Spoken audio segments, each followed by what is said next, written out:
அந்த அஸ்வினி நட்சத்திரத்தில் ஒருத்தவங்க பிறந்துட்டாங்கன்னு வச்சுக்கோங்களேன், அவங்கள பார்க்கும்போது ஃபிசிக்கல் அப்பியரன்ஸே நமக்கு தெரியும். காலையில் பிறக்கிறவங்களுக்கு குணாதிசயம் எப்படி இருக்கும்? சாயந்தரம் 6லிருந்து மறுநாள் முதல் பாதத்தில் பிறந்துட்டாங்கன்னா அவங்களுக்கு முழுமையாக 6 வருடமாவது தசாபுத்தி காலம் இருக்கும். தவிர்க்க வேண்டிய உணவுன்னு பார்த்தீங்கன்னா, அஸ்வினி நட்சத்திரக்காரங்களுக்கு எந்த ராசியெல்லாம் திருமணத்துக்கு ரொம்ப மரண கண்டம் இருக்கு, பயப்படுவாங்க, இதெல்லாம் ஃபீல் பண்ணுவாங்க பார்த்தீங்களா, அவங்க எல்லாம்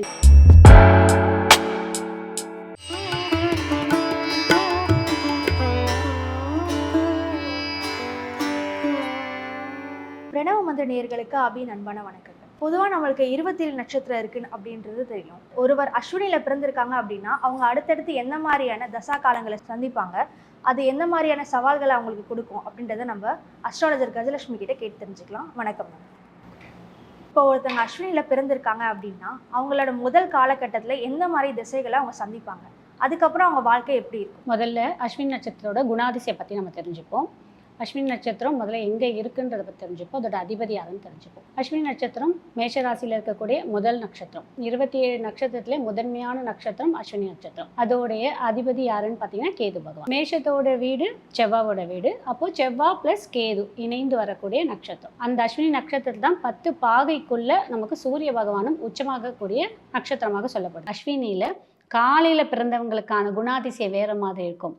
சாயந்தரம் 6 மணிக்கு மேலே பிறக்கிறவங்களுடைய குணாதிசயம் வேறு மாதிரி இருக்கும். ஏன் அப்படின்னா, காலையில் பிறக்கிறவங்களுக்கு குணாதிசயம் எப்படி இருக்கும், காலையில் 6லேருந்து சாயந்தரம் 6 மணி வரைக்கும் பிறக்கிறவங்களுக்கு எப்படி இருக்குன்னா சூரியனோட குணம் இருக்கும். சாயந்தரம் 6லேருந்து மறுநாள் நைட்டு அது ஃபுல்லாக இருக்கிறவங்களுடைய குணாதிசயம் ஃபுல்லாக சனி பகவானுடைய குணாதிசயம் இருக்கும். கொஞ்சம் மந்தத்தன்மையாக இருப்பாங்க, கொஞ்சம் ஸ்லோவாக இருப்பாங்க, அவங்க ரொம்ப இறக்க குணமாக இருப்பாங்க, ரொம்ப நேர்மையாக இருப்பாங்க, ரொம்ப யாரையும் அதிர்ந்து பேச மாட்டாங்க. இது எல்லாமே சனி பகவானுடைய தாக்கத்தில் வரும். சூரியனோடல இருக்கும்போது ரொம்ப ஃபடாபட் அவங்க வாழ்க்கையை வாழணும், அவங்க ஜெயிக்கிறதுக்காக என்ன வேணா பண்ணலாம், அப்படி வேகமாக ஓடுறது எல்லாமே மார்னிங்கில் பிறந்தவங்களுக்கான அது ஒரு கொஞ்சம் டிஃப்ரெண்ட் தெரியும். இந்த அஸ்வினியில் இது கொஞ்சம் 2ஆக பிரிச்சுக்கலாம். அந்த மேஷ ராசின்றது தலையை குறிக்கக்கூடிய இடம், அதுலேயும் அஸ்வினி நட்சத்திரம்ன்றது தலையில் நெத்தி பொட்டு வருது பார்த்தீங்களா, இந்த இடத்த சொல்லக்கூடிய இடம் தான் அஸ்வினி நட்சத்திரம். அப்போ அந்த நட்சத்திரம் ஒருத்தோடைய குணாதிசயம் மொத்தமே இங்கே தான் இருக்கும். அதனால தான் முன்கோபம் அதிகமாக வரக்கூடிய நட்சத்திரமாக அது சொல்லப்படுது. அந்த அஸ்வினி நட்சத்திரத்தில் ஒருத்தவங்க பிறந்துட்டாங்கன்னு வச்சுக்கோங்களேன், அவங்கள பார்க்கும்போது ஃபிசிக்கல் அப்பியரன்ஸே நமக்கு தெரியும். எப்படி தெரியும் பார்த்தீங்கன்னா, நல்லா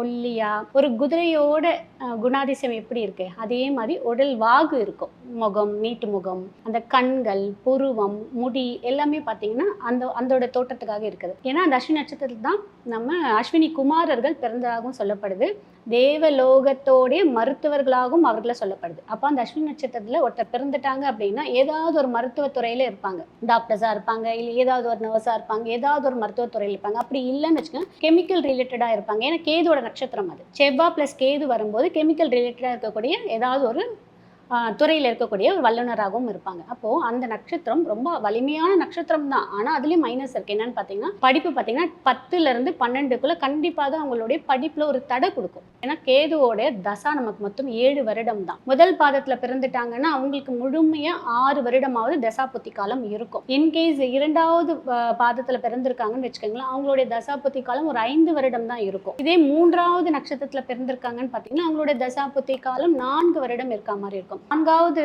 பாதத்தில் பிறந்திருக்காங்கன்னு பார்த்தீங்கன்னா அவங்களோட தசாபுத்தி காலம் ஒரு 2 வருடம் தான் இருக்கும். மனிதனுடைய வாழ்க்கையை தீர்மானிக்கிறது எதுன்னு பார்த்தீங்கன்னா தசாபுத்தி காலம் தான். இப்போ இந்த அஸ்வினி நட்சத்திரக்காரர்கள் என்ன மாதிரியான உணவுகளை அவங்க எடுத்துக்கலாம், எந்த மாதிரி உணவுகளை அவங்க தவிர்த்திருக்கலாம் அப்படின்னு சொல்லுங்க. முந்திரி இதை டெய்லி ஒரே ஒரு பீஸாவது அவங்க சாப்பிட்டுக்கிட்டே வரும்போது கண்டிப்பாக அவங்க வாழ்க்கையில் இருக்கக்கூடிய தடைகள் அனைத்துமே விலகும். அவங்க தானம்ன்றது பார்த்தீங்கன்னா கோதுமை சார்ந்த உணவை தானம் கொடுத்துக்கிட்டே இருக்கும் போதும் அவங்களுக்கு தடைகள் கிளியர் ஆகிறத பார்க்க முடியும். தவிர்க்க வேண்டிய உணவுன்னு பார்த்தீங்கன்னா வாதம் ரிலேட்டடாக இருக்கக்கூடிய அனைத்து வித உணவும் அவங்க வாழ்க்கையில் தவிர்க்கணும். எந்த மாதிரி சிம்பிள்ஸ் எல்லாம் இவங்க யூஸ் பண்ணால் இவங்க சக்ஸஸ் ஆகலாம்? இந்த குதிரையோட முகம் இருக்குது பார்த்தீங்களா, அது மட்டும் அதை இவங்க சிம்பிளாக யூஸ் பண்ணிக்கலாம். அதே மாதிரி அன்னப்பறவை அன்னப்பறவை இருக்குல்ல, அதோடைய அதை வந்து சிம்பிளாக யூஸ் பண்ணிக்கலாம். அதோடைய ஃபோட்டோ வீட்டில் வச்சுட்டு அவங்க டெய்லி அதை பார்க்கும்போதும் வாழ்க்கையில் வெற்றி பெறுவதற்கான நிறைய வாய்ப்புகள் இருக்கு. இவங்க சித்தர் வழிபாடு அப்படின்னா யாரை பண்ணலாம்? அஸ்வினி நட்சத்திரமே ஒரு கர்ம நட்சத்திரம் சொன்னேன். நார்மலாகவே நம்ம எல்லா நட்சத்திரம் 27 நட்சத்திரக்காரங்களுக்கும் 27 சித்தர்மார்கள் இருக்காங்க. அதில் அஸ்வினி நட்சத்திரக்காரங்க யாரை வணங்கணும் அப்படின்னு பார்த்தீங்கன்னா, இந்த காலங்கிநாதர் சித்தர் வந்து சேலத்தில் இருக்கார். அந்த சித்தரோடைய சிவ சமாதிக்கு வாழ்க்கையில் ஒரு முறையாவது போயிட்டு வாங்க. முடியாதவங்க அந்த சித்தரோடைய ஃபோட்டோ நீங்கள் டவுன்லோட் பண்ணி வச்சுட்டு நீங்கள் ஒரு 5 நிமிடம் சித்தரை பொறுத்த வரைக்கும் நம்ம மனதார ப்ரே பண்ணாலே போதும். அவங்களுக்கு பெருசாக ஆராதனை அபிஷேகம் பண்ணணும் அப்படின்ற அவசியம் கிடையாது. நீங்கள் அப்படி வழிபாடு எடுத்துக்கும்போது ரொம்பவே நல்லாயிருக்கும் அந்த வழிபாடு. அஸ்வினி நட்சத்திரத்தில் பிறந்தவங்களுக்கு 4 பாதம் இருக்குது. ஒவ்வொரு பாதத்திலையும் பிறந்திருக்கவங்களோட குணாதிசயம் இப்படி இருக்கும். அஸ்வினியில் பிறந்திருக்காங்கன்னு வச்சுக்கோங்க, ஒன்று அவங்க சகோதர சகோதரிகள் இரட்டையராக இருப்பாங்க, அவங்க ரிலேஷன்லேயே இருப்பாங்க, அவங்க ஃப்ரெண்ட்ஸ் இருப்பாங்க, அந்த மாதிரி நிறைய இருப்பாங்க.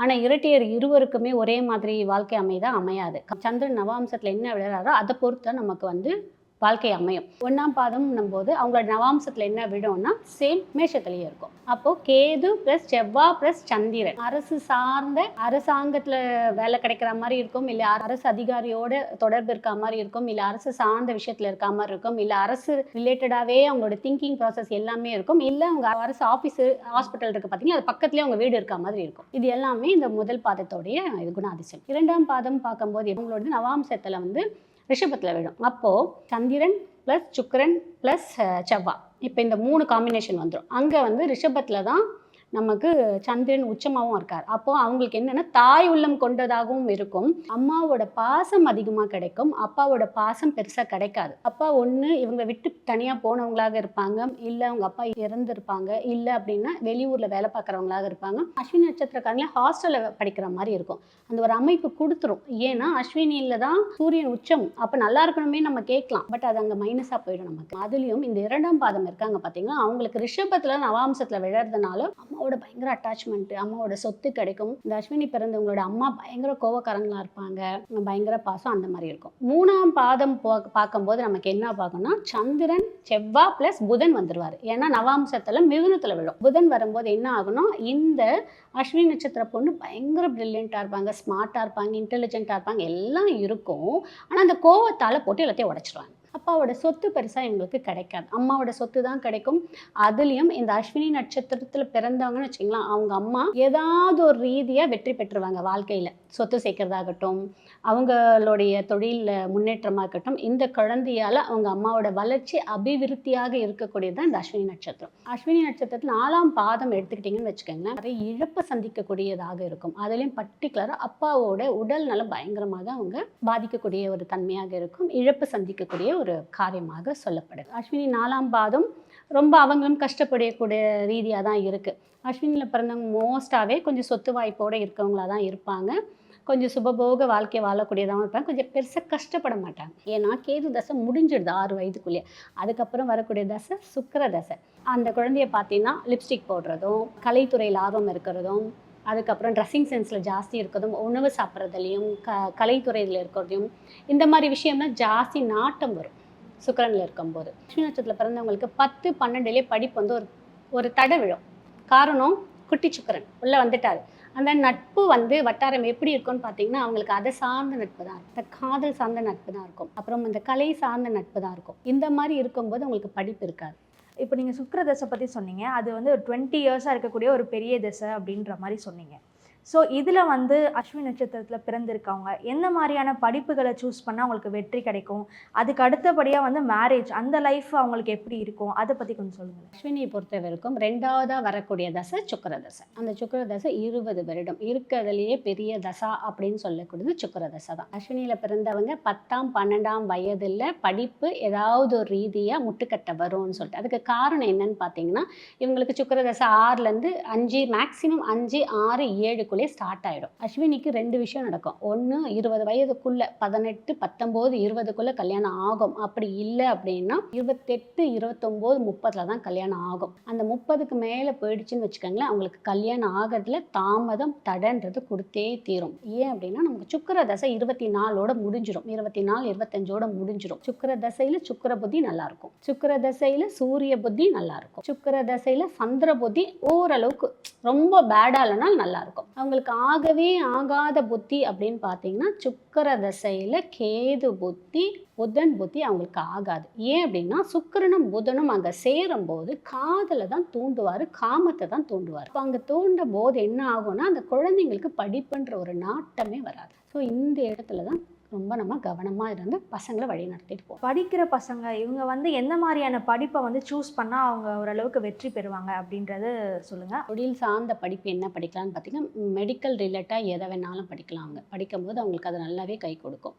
அடுத்தது டெக்னிக்கலான ஃபீல்டு எதை வேணாலும் சூஸ் பண்ணலாம். அதையும் தாண்டி இந்த கண் சார்ந்த கண் டாக்டர்ஸ் எல்லாம் படிக்கலாம் அவங்க. ஏன்னா சூரியன் அங்கே உச்சம்ல, அதனால கண் சார்ந்த படிப்பு எல்லாமே படிக்கலாம். ஆப்டோமெட்ரிசம் இது எல்லாமே படிக்கலாம். மோஸ்ட்டாக ஒரு 25-30% பீப்புள் பார்த்தீங்கன்னா பியூட்டிஷியனாகவும் வர்றதுக்கான வாய்ப்பு ஜாஸ்தி இருக்குது. ஏன்னா அங்கே கேது வராரு. கேதுனா தலைமுடியெல்லாம் சொல்லக்கூடியது. அங்கே செவ்வாவும் வரும்போது கத்திரிக்கோலை குறிக்கக்கூடியதாக இருக்கிறதுனால இந்த ஹேர் ஸ்டைலிஸ்ட் எல்லாம் வராங்க பார்த்தீங்களா, அவங்க இந்த அஸ்வினி நட்சத்திரத்தில் வரக்கூடியவங்களாகவும் இருப்பாங்க. மேரேஜ் பார்ட்னர் வந்து எது வந்து செட் ஆகும், இந்த நட்சத்திரங்கள் செட் ஆகும், இந்த நட்சத்திரங்கள் வந்து அவாய்ட் பண்ணிக்கலாம் அப்படின்னு நீங்கள் எதை சொல்வீங்க? அஸ்வினி நட்சத்திரக்காரங்களுக்கு எந்த ராசியெல்லாம் வந்து திருமணத்துக்கு ரொம்ப 100% பொருந்துன்றதை நான் சொல்லிடுறேன். மிதுன ராசி, கன்னி ராசி, துலாம் ராசி, கும்ப ராசி, இந்த 4 ராசியும் அவங்களுக்கு 100% திருமண வாழ்க்கை ஏதாவது ஒரு இடையூறு இருந்தாலும் வாழ்க்கையை ஓட்டிட்டு போயிடுவாங்க. திருவாதிரை நட்சத்திரம் மிருகஷேடத்தோடைய கடைசி பாதம் இல்லை திருவாதிரை அவங்களுக்கு செட் ஆகும். இப்போ கண்ணியில் பார்க்குறோன்னு வச்சுக்கோங்களேன், அதே மாதிரி நமக்கு அஸ்தம் நட்சத்திரம் இவங்களுக்கு செட் ஆகும். அந்த மாதிரி ஒவ்வொரு நட்சத்திரம் பக்காவாக மேட்ச் ஆகும். இப்போ மேரேஜை பற்றி நீங்கள் சொல்லுங்கள், எது மேட்ச் ஆகும், மேட்ச் ஆக வாய்ப்பு இல்லை அவாய்ட் பண்ணிக்கலாம் அப்படின்றத பற்றி சொன்னீங்க. இதுக்கு அடுத்தபடியாக வந்து குழந்தை பாக்கியம் அந்த ஒரு ஃபேஸ் ஆஃப் லைஃப்பில் அவங்க எப்படி இருப்பாங்க? அஸ்வினியை பொறுத்த வரைக்கும் கண்டிப்பாக குழந்தை தாமதமாக தான் பிறக்கும். அஸ்வினியில் பிறந்தவர்கள் கருவிறக்க பிறந்தவர்கள், கருவை அறக்க பிறந்தவர்கள். அப்போது அவங்களுக்கு பிறக்கக்கூடிய குழந்தை கரெக்டாக பிறக்காது. முதல் குழந்தை அபாஷன் ஆகிடும். முதல் குழந்தை பிறக்கிறாங்க பார்த்தீங்களா, அவங்க ரொம்ப ஹைப்பர் ஆக்டிவிட்டீஸாகவும் இல்லை ஆட்டிசம் கொண்ட குழந்தைகளாகவும் பிறக்கிறதுக்கான வாய்ப்பு ரொம்ப ஜாஸ்தி. அதனால தான் இந்த அஸ்வினியில் பிறந்தவங்க கல்யாணம் முடிந்த உடனே குழந்தைக்கான பிளான் பண்ணிடணும்னு சொல்லப்படுது. யாருக்கெல்லாம் நோய் வாய்ப்பட்டு இருக்காங்க அப்படின்னு வச்சுக்கோங்களேன், மரண கண்டம் இருக்குது, பயப்படுவாங்க, இதெல்லாம் ஃபீல் பண்ணுவாங்க பார்த்தீங்களா, அவங்க எல்லாம் என்ன பண்ணனா அஸ்வினி நட்சத்திரம் அன்று 40 வயதுக்கு மேலே ஆண்களாக இருந்தாங்கன்னா திருச்செந்தூர் கோயிலில் போய் ஒரு மொட்டை போட்டுக்கிட்டாங்கன்னு வச்சுக்கோங்களேன், அவங்களுக்கு அந்த பயம் நீங்கும், ஆயுள் கண்டும் தீரும். ஒன்று. அதே மாதிரி ஏதாவது குழந்தைங்களுக்கு முதல் முட்டை போடுறாங்க பார்த்தீங்களா, அது இந்த அஸ்வினி நட்சத்திரம் அன்னைக்கு முட்டை போடுறது ரொம்ப ரொம்ப விசேஷம். அந்த குழந்தை வாழ்க்கையில் நிறைய வெற்றிகளை சந்திக்கிறதுக்கான வாய்ப்புகள் அமையும். இந்த அஸ்வினி நட்சத்திரத்தில் நீங்கள் பொன் பொருள் ஆடைகள் எது வாங்கினாலும் அதிகமாக சேருவதாகவும் சொல்லப்படும். 27 வயசுக்கு அதுக்கப்புறமா வரக்கூடிய சூரிய திசையில் எந்த மாதிரி விஷயங்களாக அவங்களுக்கு நடக்கும்? சூரிய திசை அவங்களுக்கு அந்த 6 வருடம் இருக்குது பார்த்தீங்கன்னா, கரெக்டாக அவங்களோட ஏஜ் என்னவா இருக்கும், 24 25லேருந்து அவங்களுக்கு ஆரம்பிக்கும். அப்போ அவங்களுக்கு அந்த ஜாபுக்கு போகக்கூடிய வயதாக சொல்லப்படுது. அரசாங்க உதவிகளும் அதிகமாக கிடைக்கும். சூரியன் நல்லா இருந்துட்டாருன்னா அது ஓகே. சூரியன் 6ல் இருந்துட்டாலோ இல்லை சூரியன் வந்து நல்ல இடத்துல 4ல் இருந்துட்டார், நல்ல விஷயத்தில் இருந்துட்டாருன்னா கண்டிப்பாக அவங்களுக்கு வேலை இருக்கும். அதே மாதிரி சூரியனால் ஏற்படக்கூடிய அவங்க அப்பா ரிலேட்டடாக வரக்கூடிய சொத்துக்கள், அப்பாவோடைய பிஸ்னஸ், அப்பாவோடைய இந்த மியூச்சுவல் ஃபண்டு அந்த மாதிரி பணம்லாம் வச்சுருப்பாங்க, அதனுடைய ஆதாயமெல்லாம் அவங்களுக்கு கிடைக்கும். சூரியன் நல்ல இடத்துல இல்லை அப்படின்னு வச்சுக்கோங்களேன், அப்போ தான் இவங்க என்ன பண்ணுவாங்க, கோர்ட்டில் கேஸ் போடுவாங்க. அப்பாவுடைய சைடில் பரம்பரையில் வந்து எங்கள் சொத்து வரலன்னு கேஸ் போடுவாங்க. அப்பாவுக்கும் இவங்களுக்கும் ஏதோ கருத்து வேறுபாடு வரும். சூரிய தசையில் ஒரு 3 புத்திகள் கொஞ்சம் இடையூறு கொடுக்கும். ராகு புத்தி, கேது புத்தி, சனி புத்தி. இந்த 3 புத்தியும் கண்டிப்பாக சூரிய திசையில் என்ன நல்லா இருந்தாலும் நல்லா இல்லைனாலும் ஏதாவது ஒரு சின்ன இடையூறு கொடுத்துட்டு தான் இருக்கும். இப்போ சூரிய திசையில் அவங்க எந்த மாதிரியான வழிபாடுகளை மேற்கொள்ளலாம்? இப்போ 6 வருடங்கள் நீங்கள் சொல்லியிருக்கீங்க, அதில் வந்து வேலை, இப்போ மற்ற விஷயங்கள்லாம் நீங்கள் சொல்லும் போது இதெல்லாம் அவங்க இந்த வழிபாடு பண்ணால் அவங்க இன்னும் கொஞ்சம் மேற்கொண்டு நல்லதாக இருப்பாங்க அப்படின்னு நீங்கள் சொல்கிறது எது? ஞாயிற்றுக்கிழமையில் கோதுமை மாவோட சர்க்கரை நெய் கலந்து ஏதாவது உணவை தானம் கொடுத்துட்டே வரலாம். இது ஒன்று. அதே மாதிரி மார்னிங் வந்து பார்த்தீங்கன்னா சூரியன் வரத்துக்கு முன்னாடியே 10 நிமிடம் கைகூப்பி ஆதித்யாய நமக அப்படின்னு சொல்லலாம். ஆதித்ய இருதயம் பாடல் தெரிஞ்சால் அதை வந்து சொல்லலாம், இல்லை ஆதித்யாய ஸ்லோகன் தெரிஞ்சால் ஸ்லோகன் சொல்லலாம். இதை சொல்லும் போது அவங்களுக்கு அந்த 6 வருடம் கண்டிப்பாக ஒரு நல்ல பலனை கொடுக்கும். அரசாங்க சார்ந்த விஷயம் எல்லாமே உங்களுக்கு ஒரு நல்லதாக அமையும். சூரிய தசையில் இவங்க சிவபெருமான் கோவிலில் சுயம்புவாக வந்த கோவிலில் கடிகாரம் வால் கிளாக் இருக்குது பார்த்தீங்களா, அது வாங்கி தானம் கொடுக்கலாம். தானம் கொடுத்துட்டு அதை அவங்க பார்த்துட்டு வரும்போதும் ஒரு நல்ல மாற்றம் இருக்கும். அதே மாதிரி இவங்க வாழ்க்கையில் இந்த சூரிய தசனில் ஜென்ரலாகவே பார்த்தீங்கன்னா எட்டி மரம், இந்த எட்டி மரத்தை எங்கேயாவது அது மரம் கிடச்சி தான் வாங்கிட்டு வந்து வளர்க்க முடிஞ்சால் வளர்த்துட்டு வரும்போது நீண்ட நாட்கள் வாழக்கூடிய மரம். அதே மாதிரி இவங்களுடைய வாழ்க்கையும் சரி இவங்களுடைய ஆயுளும் சரி நீண்ட நாட்களாக இருக்கும்னு சொல்லப்படுது. ஒன்று. அதே மாதிரி இவங்களுக்கு ப்ளஸ்ஸஸ் சொன்னீங்க பார்த்தீங்களா, என்ன பண்ணலாம்னு சொல்லிட்டு அவரை செடி இவங்க வீட்டில் தானாக வந்துச்சுன்னு வச்சுக்கோங்களேன், அதை விட அதிர்ஷ்டம் வேறு ஒன்றுமே கிடையாது அஸ்வினி நட்சத்திரத்துக்கு. இன்கேஸ் வரலமா என்ன பண்ணலாம் அப்படின்னா, அவரை செடி விதையை போட்டு இவங்க வளர்த்துட்டு அதுக்கு தண்ணி ஊற்றிட்டு வரும்போது இவங்களுக்கு கூடுதலான அதிர்ஷ்டங்கள் கிடைக்கும். இப்போ அடுத்ததாக வரக்கூடிய சந்திர திசை, இது வந்து அவங்களுக்கு எந்த மாதிரியான மாற்றத்தை, எந்த மாதிரியான திருப்பங்களை அவங்க வாழ்க்கையில் கொடுக்கும்? சந்திர தசை அஸ்வினி நட்சத்திரத்துக்கு சந்திர தசை 4வதாக வரக்கூடிய தசா. 30லேருந்து இல்லை 31 வயதுலேருந்து ஆரம்பித்து நமக்கு 40-41 வயது வரைக்கும் இருக்கும். ஏன்னா சந்திர தசை 10 வருடம். அந்த சந்திரன் சொல்லக்கூடியது அம்மாவுடைய தன்னம். 2வது வீடு, சுகம், சொத்து, வண்டி, வாகனம் எல்லாத்தையும் கொடுக்கக்கூடிய தன்மை இந்த 4வது. நவாம்சத்துலேயும் பார்த்தீங்கன்னா அஸ்வினியோட 4ஆம் பாதம் நமக்கு கடகராசியில் தான் விடும். அப்போது சந்திரனால் ஏற்படக்கூடிய அனைத்து நன்மையும் இந்த அஸ்வினி நட்சத்திரக்காரங்களுக்கு கிடைக்கும். அம்மாவோட சொத்து வரும், அம்மாவுடைய முழு அரவணைப்பு கிடைக்கும். அதே மாதிரி இவங்களும் ஒரு தாயாக மாறுவதற்கான வாய்ப்புகள் ஜாஸ்தி. குழந்தை பேரெல்லாம் அந்த டைமில் நிறைய கிடைக்கும். ஏதாவது சந்திரன் மறைவு ஸ்தானத்தில் இருந்தோ இல்லை ஏதோ ரீதியான அவயோகி அந்த மாதிரி ஏதாவது வந்தாங்க மட்டும்தான் உடலை வதைக்குமே தவிர, பட் இவங்களுக்கான பொருளாதாரம், இவங்களுக்கான உயர்வு, இவங்களுக்கான பேர் புகழை கண்டிப்பாக சந்திர தசை கொடுத்துடும். சந்திர தசையில் அம்மாவோட ஹெல்த் கை வைக்கும், இவங்க மனசை கொஞ்சம் கை வைக்கும். ஆனால் அஸ்வினியை பொறுத்தவரைக்கும் ஓவர் கம் பண்ணிடுவாங்க. இப்போ அடுத்து வரக்கூடிய செவ்வாய் தசை, இது வந்து 41 வயதுக்கு மேலே இருக்கிறவங்களுக்கான ஒரு காலகட்டமாக இருக்குது. உடல் நிலையில் எந்த மாதிரியான பாதிப்பை அவங்களுக்கு கொடுக்கும், எதில் கவனமாக இருக்கணும் அவங்க? 5வது தசையாக வரக்கூடியது செவ்வாய் தசை. செவ்வாய் வந்து அவங்களுடைய ராசியாதிபதியாக வர்றதுனால பெருசாக இடையூறு கொடுக்க மாட்டார். எங்கெல்லாம் தொல்லை கொடுப்பாரு அப்படின்னு பார்த்தீங்கன்னா, உடல்நிலை தொல்லை கொடுப்பாரு, கணவன் சார்ந்த பிரச்சனை அப்போ தான் கொடுப்பாருங்க. முதுகுக்கு பின்னாடி ஸ்பைனல் கார்டு பெயின் கண்டிப்பாக இருக்கும், மணிக்கட்டு, கண் சார்ந்த பிரச்சனை, பல் சார்ந்த பிரச்சனை, இது எல்லாமே அஸ்வினிக்கு ரெகுலராக இருந்துக்கிட்டே இருக்கக்கூடிய ஒரு விஷயமாக இருக்குது. செவ்வாய் திசையில் இவங்களுக்கு பூமியெல்லாம் நிறைய அமையறதுக்கான வாய்ப்பு இருக்குது. செவ்வாய் எங்கே இருக்காருன்னு பார்க்கணும். நமக்கு அக்ரிகல்ச்சர் லேண்டாக தான் மோஸ்ட்டாக கொடுப்பார் அஸ்வினியை பொறுத்த வரைக்கும். பில்டிங்காக கொடுக்கறத விட அக்ரிகல்ச்சர் காலி மெனை இருக்குது பார்த்தீங்கன்னா, காலி லேண்டு, அதுதான் அதிகமாக கொடுக்கறதுக்கான வாய்ப்பு அதிகமாக இருக்கும். இப்போ அடுத்து வரக்கூடிய ராகு தசை 6வது தசையாக சொல்லப்படுது. ஸோ அது வந்து ஒரு கண்டத்தை குறிக்கக்கூடிய ஒரு காலகட்டமாக பார்க்கப்படுது.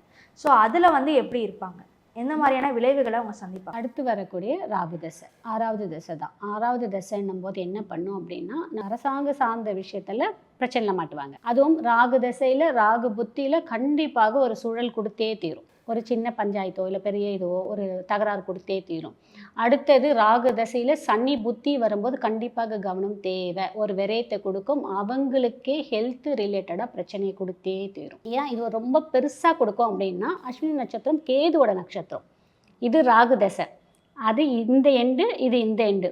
ஸோ 2 பேரும் என்னதான் ஒரே சர்ப்பமாக இருந்தாலும் இவருடைய குணாதிசயம் வேறு, அவருடைய குணாதிசயம் வேறு. ஸோ இவரோட தசால இவரோட புத்தி போகும்போது கண்டிப்பாக உடல் சார்ந்த பிரச்சனையை கொடுப்பாரு. அந்த உடல் சார்ந்த பிரச்சனை எப்படின்னா, தீராத நோயை கொடுக்கறதுக்கான வாய்ப்பும் இருக்குது. இந்த ராகு தசையில் வந்து பார்த்திங்கன்னா, அவர்களுடைய பிள்ளைகளுக்காக அதிகமாக செலவு பண்ணக்கூடிய தன்மைகளை கொடுப்பாங்க. ஏன்னா இவங்க அந்த ஏஜ் என்னன்னு பார்த்தீங்கன்னா, நமக்கு ஒரு 45லேருந்து 50 அந்த ரேஞ்சுக்குள்ளே இருப்பாங்களா. அப்போ அவங்க குழந்தைங்களுக்கு படிப்புக்காகவோ வெளிநாட்டுக்கு அனுப்புறதுக்காகவோ இல்லை அந்த குழந்தைங்களுக்கு வந்து நோய்க்காக செலவு பண்ணக்கூடியதாகவோ இல்லை அவர்களுக்கு கல்யாணத்துக்காகவோ ஏதாவது ஒரு ரீதியாக இல்லை அவங்களுக்காக இவர்கள் கடன் வாங்கி வம்பள மாற்றுறதுக்கான தன்மைகளும் இருக்குது. ஸோ இப்போ அடுத்து வரக்கூடிய குரு தசை, இது வந்து கிட்டத்தட்ட ஒரு 60 இயர்ஸ்க்கு மேலே இருக்கிறவங்களுக்கான ஒரு காலகட்டமாக பார்க்கப்படுது. இது வந்து ஒரு 16 வருடம் வருது அப்படின்னு சொல்கிறாங்க. இந்த காலகட்டத்தில் எப்படி இருப்பாங்க? அஸ்வினிக்கு ரொம்ப நல்ல தசையாக சொல்லக்கூடியது குரு தசை. காலம் கடந்து தான் வரக்கூடிய தசை. அப்போ அவங்க என்ன பண்ணுவாங்கன்னா, நிறைய ப்ளஸ் மைனஸ், வெற்றி தோல்வி, மனிதர்களுடைய துரோகம், இது எல்லாமே பார்த்து முடிச்சிடுவாங்கல்ல. அப்போ அந்த குரு தசையில் என்ன பண்ணுவாங்கன்னா, ஆன்மீக ரீதியாக பயணங்கள் போவாங்க, ஆன்மீக ரீதியாக உழவாளர் பணி செய்வாங்க, ஆன்மீக ரீதியாக நிறைய விஷயங்கள் செய்வாங்க. அப்போ தான் பார்த்தீங்கன்னா நிறைய பேர் ஜோதிடம் படிப்பாங்க, அப்போ தான் வந்து கோவிலோடைய பணிகள் எடுத்து செய்வாங்க. இது எல்லாமே இந்த குரு தசையில் பண்ணுவாங்க. ரொம்ப அமைதியாக மாறிடுவாங்க. எவ்வளோக்கு எவ்வளோ இங்கே வேகமாக இருந்தாங்களோ அவளுக்கு அவ்வளோ இங்கே அமைதியாக மாறிடுவாங்க. குரு தசை என்ன பண்ணுன்னா ரொம்ப பீஸ்ஃபுல்லாக, ரொம்ப அமைதியாக, அப்போ தான் தனக்காக வாழ்கிறதுக்கே இந்த அஸ்வினி நட்சத்திரம் முயற்சி பண்ணும். எதற்கு? காலம் முடிந்த பிறகு. ஏன்னா அஸ்வினி முடிஞ்சதுக்கு முன்னாடி என்ன பண்ணுவாங்கன்னா பிறருக்காக வாழ்வாங்க. அம்மாக்காக வாழ்வாங்க, அப்பாக்காக வாழ்வாங்க, ஃப்ரெண்ட்ஸ்க்காக வாழ்வாங்க, அண்ணன் தம்பிக்காக வாழ்வாங்க, கணவருக்காக வாழ்வாங்க, பிள்ளைக்காக வாழ்வாங்க. ஆனால் அந்த 60 வயதுக்கு அப்புறம் தனக்காக வாழக்கூடிய தசாவாக சொல்லப்படுது. அந்த தசை நல்லாவே இருக்கும். இந்த குரு தசையில் வந்து கடைசி காலகட்டம் அப்படின்னு சொல்லப்படுற அந்த 60 வயசு மேலே இருக்க இந்த காலகட்டத்தில் நிறைய அவமானங்கள், துரோகங்கள், பிறர்கிட்ட இருந்து வரக்கூடிய கசப்பான விஷயங்கள் எல்லாம் சந்திக்கிறாங்க. இந்த காலகட்டம் எப்படி இருக்கும் அவங்களுக்கு? அதுதான் வந்து ராகு திசையிலேயே அவங்க அந்த 6ஆம் அதிபதி திசையில் அவங்களுக்கான பிரச்சனை அனைத்துமே கொடுத்துடும். துரோகங்கள், அசிங்கங்கள், நீங்கள் சொன்னது நோய் எல்லாமே அங்கே கொடுத்துரும். அங்கே அது விதையை போட்டுருவாங்க அவங்க. அது அப்போது குரு தசையில் என்ன பண்ணுவோன்னா அதுக்கான இம்பேக்ட் அங்கே நமக்கு தெரியும். அதுக்கு தான் இவங்க என்னென்னா அவங்கள அப்படியே அமைதியாக்கிப்பாங்க. அமைதியாக்கிட்டு ஆன்மீக ரீதியான விஷயத்தில் நாட்டம் செலுத்த ஆரம்பிச்சிருவாங்க. மோஸ்ட்டாக அது பெருசாக பாதிக்காது. குரு எங்கே இருக்காருன்னு பொறுத்து தான் இருக்குது. குரு இன்கேஸ் நமக்கு 12லேயோ 8லேயோ இருந்து, முக்கியமாக 8ல் இருக்கக்கூடாது. 8ல் இருந்தாலும் நீங்கள் சொன்ன அனைத்துமே நடக்கும். சொசைட்டி மூலிமா உங்களுக்கு கண்டிப்பாக குருவால் இந்த மாதிரி அவமானங்கள், அசிங்கங்கள் கண்டிப்பாக நடக்கும். இதுவே வேறு இடத்துல இருந்துட்டாங்கன்னா ஓரளவுக்கு பேலன்ஸ் பண்ணி போயிடும். குரு தசை முழுவதுமே இருக்காது. குரு தசை, குரு புத்தியில் அந்த ரீதியான பிரச்சனை இருக்கும். குரு தசையில் சுக்கிர புத்தியில் உங்களுக்கு அந்த மாதிரி வரும். என்ன பிரச்சனை வரும் தெரியுமா? ரிலேஷன்ஷிப்பில் பிரச்சனை வரும். அவங்களுக்கு பேர் எப்படி கெட்டு போகும் அப்படின்னா வேறு பாலினத்தால் இவங்களுக்கு வந்து அந்த பேர் வந்து டேமேஜ் ஆகும். திருவோணம் நட்சத்திரக்காரங்க தவிர்ப்பது ரொம்பவே நல்லது. மூல நட்சத்திரம் தவிர்ப்பது நல்லது. கேட்ட நட்சத்திரம் தவிர்ப்பது நல்லது. ஆயில்யம் நட்சத்திரம் தவிர்ப்பது நல்லது. இப்போ நீங்கள் சொன்ன மாதிரி திருவோணம் நட்சத்திரத்தில் வந்து அவங்க லைஃப் பார்ட்னரோ இல்லை அவங்களோட பிள்ளைகளோ அந்த மாதிரியான நட்சத்திரத்தில் அமைஞ்சிட்டாங்க அப்படின்னா அவங்க என்ன பண்ணலாம்? அஸ்வினி நட்சத்திரம் வரக்கூடிய நாள் அன்று கோமுகம் கோவிலில் அபிஷேகம் பண்ணி வரக்கூடிய பாதை இருக்குது பார்த்தீங்களா, பிரம்மருக்கு கீழே இருக்கும். அந்த கோமுக பாதையை போய் சுத்தம் பண்ணி மஞ்சள் குங்குமம் வச்சு தீபம் ஏற்றி வழிபாடு அந்த அஸ்வினி நட்சத்திரம் வரக்கூடிய நாளில் செஞ்சுட்டு வரும்போது இவங்களுடைய முன் செய்த கர்ம வினயம். ஏன்னா அஸ்வினி நட்சத்திரம் ஒரு கர்ம நட்சத்திரம். அஸ்வினி நட்சத்திரம்னாலே ஒரு கர்ம நட்சத்திரம் தான். அதுவும் அந்த நட்சத்திரம் சூரிய கர்மா வாங்கின நட்சத்திரம். சூரியன் அங்கே தான் உச்சம், ஆனாலும் சூரிய கர்மா வாங்கின நட்சத்திரமாகவும் சொல்லப்படுது. அப்போ அந்த நட்சத்திரம் கர்ம நட்சத்திரம்ன்றதுனால அந்த கோமுகத்தை வழிபாடு எடுத்துட்டு வரும்போதும் கண்டிப்பாக அதில் நல்ல ஒரு மாற்றம் தெரியும். இப்போ கடைசியாக வரக்கூடிய சனி தசையும் புதன் தசையும் இவங்களுக்கான எந்த மாதிரியான பாடத்தை வந்து கற்றுக் கொடுக்கும்? சனி தசை வந்து ஓரளவுக்கு ஸ்மூத்தாக ரிலீஃபாக போயிடும். சனி தசை. புதன் தசை வந்து அவங்கள ரொம்பவே டேமேஜ் பண்ணி விட்டுடும். அது வரக்கூடிய காலமும் நமக்கு ஆல்மோஸ்ட் ஒரு 80 அந்த மாதிரி தான் வரும். 85 வயதுக்கு மேலே தான் வரும். என்ன பண்ணோன்னா இவங்க யாரோடைய அரவணைப்பும் இல்லாமல் ஒரு இடத்துல சுருங்கி போய் உட்காந்துருவாங்க. ஆமாம், தனிமையில். இப்போது நிறைய பேர் அப்பா அம்மாவெல்லாம் ஆசிரமத்தில் விட்டுடுறாங்க, பராமரிக்காமலாம் விட்டுடுறாங்க பார்த்தீங்கன்னா, அதெல்லாம் பார்த்தீங்கன்னா புதன் தசையாக இருக்கும். ஸோ இந்த அஸ்வினிக்கு புதன் தசை பெருசாக ஆகாத ஒரு தசையாக சொல்லப்படும். ஸோ அஸ்வினி நட்சத்திரோட வாழ்நாள் குணாதிசயம், அவங்க அடுத்தடுத்து சந்திக்கக்கூடிய வாழ்நாள் தசையை பற்றி நீங்கள் ரொம்ப அழகாக ஒரு பதிவாக கொடுத்தீங்க. உங்கள் நேரத்தை ஒதுக்கி எங்களுக்கான இந்த பதிவை கொடுத்ததுக்கு நன்றி.